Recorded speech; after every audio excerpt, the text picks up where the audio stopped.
decided to sleep up in the loft last night because with all the wood I was carrying at Rick's house, I wasn't exactly sure how my back was going to be in the morning. I think I made the right choice because I feel pretty good this morning. I'm not sure how cold it got last night, but it's 48 degrees in here right now, and surprisingly, it doesn't feel that cold. When I was here a couple of weeks ago with Ethan, we were using this propane heater quite a bit because he was chilly the whole time. But so far, I haven't really felt the need to start it. One of my main goals for today is to get this hearth completely cleared off, which requires moving this end table and also finding a place to put those ladders and step stools. This end table I've thought about for a little while now. I don't have any space for it down here, but rather than stop using it completely, I want to try to put it up in the loft.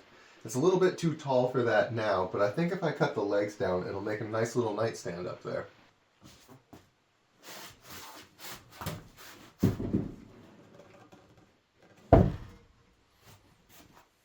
We're just going to measure up 9.5 inches on all sides.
That didn't take much.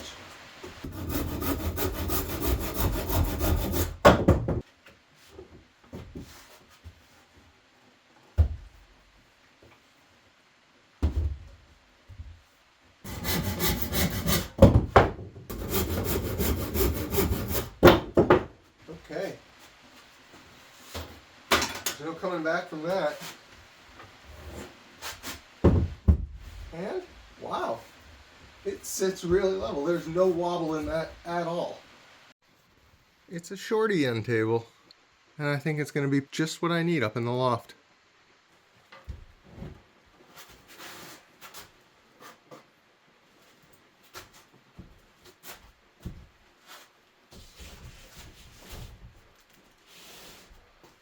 Okay, my plan is to put it right under that vent. Gonna have to move you guys a little bit.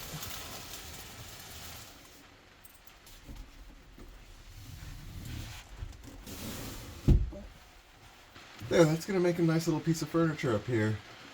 My last project for the loft today is to install this little elastic cargo net storage pouch. We're going to put it right across these two studs.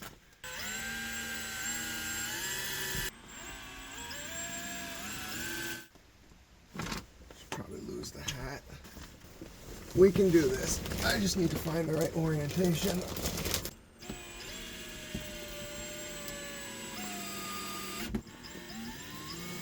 There. Now, there's a nice little elastic pouch. And I think that's it for the loft today. These two step ladders need to find a new home, and there aren't very many options. There's actually a lot of valuable storage space between the floor joists of the loft. This can go right up in here.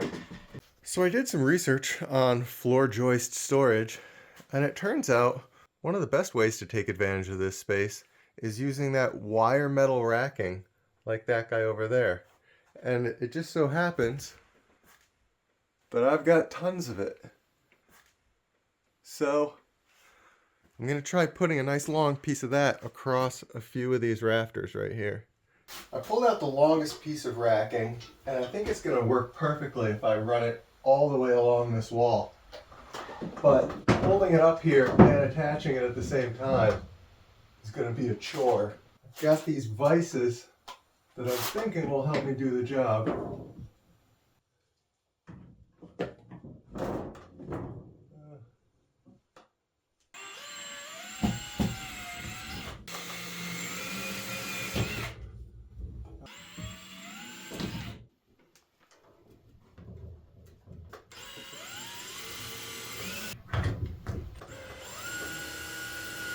Okay, so if we slide this in on top of that, and then we put another short one right here, we should be good to go.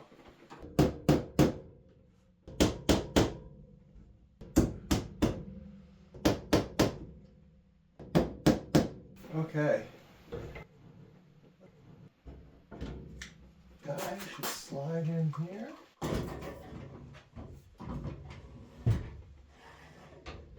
And there we go. Now the stepladder's out of the way. One of the reasons I wanted to clear the hearth off so badly is that I have a plan for this space. When the wood stove isn't set up, I'd like to make this a little changing room. So I bought a corner-shaped curtain rod, and I'm going to hang a curtain up here so people can quickly get a little bit of privacy if you need to change your pants or do something like that. And there's a chance that I may even put a little tub in here where you could hang a shower and take a quick shower and then dump the water outside.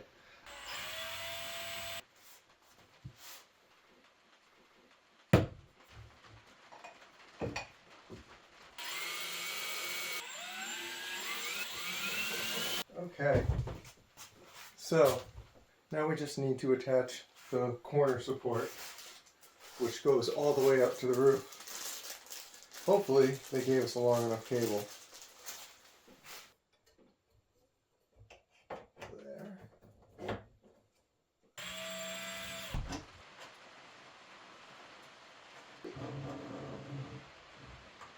There.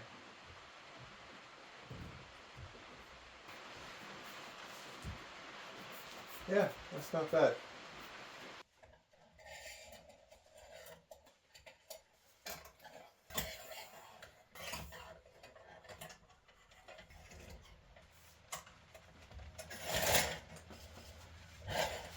It's a nice little bit of privacy. I decided to put another piece of that white racking on this side. Unfortunately, I don't have another one as long as the one that spanned the entire workbench. But I've got the second longest one, and it should cover at least 2 of these spans.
It's pretty heavy, but it's perfect for this kind of storage.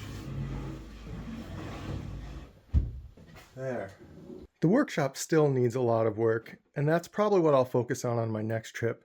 But I actually got enough cleared out from under the bench that I can park the wagon out of the way, which frees up a whole lot of area here. The racking up top is great. I've got some hardware up there, got the step stool, got my archery target. And then on this side are cornhole boards, some more archery stuff, and a football and a slackline kit.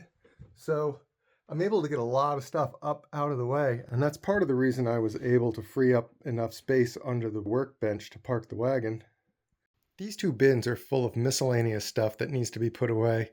I don't know that I'm going to be able to empty both of them, but if I can consolidate them into one, then I should still be able to store it underneath the workbench and have room for the wagon. And then the smaller loft needs to be organized. There's a lot of stuff up there, and although I'm pretty sure I want to keep it all, I need to find a better way to store it.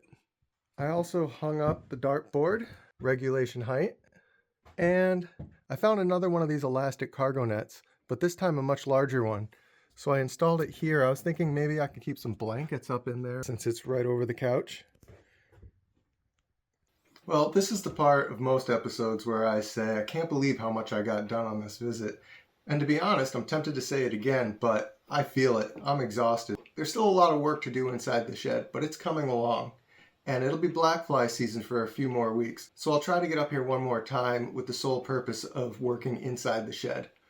Once the black flies clear, I want to head out into the trails and do a lot of building this year. For now, thanks for watching, and I'll see you next time on Moxham Trails.